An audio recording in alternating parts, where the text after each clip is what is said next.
মহান বিজয় দিবস ও পল্লিমঠ সংসদের ৫৭তম প্রতিষ্ঠা বার্ষিকী উপলক্ষে সাংস্কৃতিক অনুষ্ঠান ও চিত্রাঙ্কন প্রতিযোগিতার আয়োজন করেছে পল্লিমঠ সংসদ। সকালে খিলগাঁওয়ের শহীদ বাবুল একাডেমিতে অনুষ্ঠিত হয় চিত্রাঙ্কন প্রতিযোগিতা।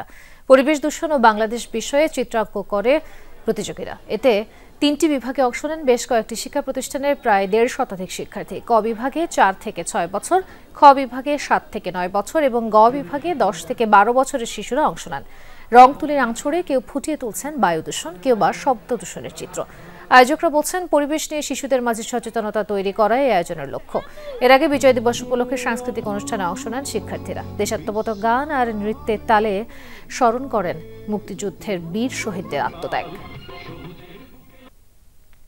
আমি এটা শব্দ বায়ু দূষণের একটা চিত্র উপস্থাপন করার চেষ্টা করছি। আমি বায়ু দূষণের ছবি আঁকছি, আর এখানে গাড়ির বায়ু আর হলো মেল ফ্যাক্টরির বায়ুর কারণে বায়ু দূষিত হচ্ছে। আমি এখানে বায়ু দূষণের ছবি আঁকছি।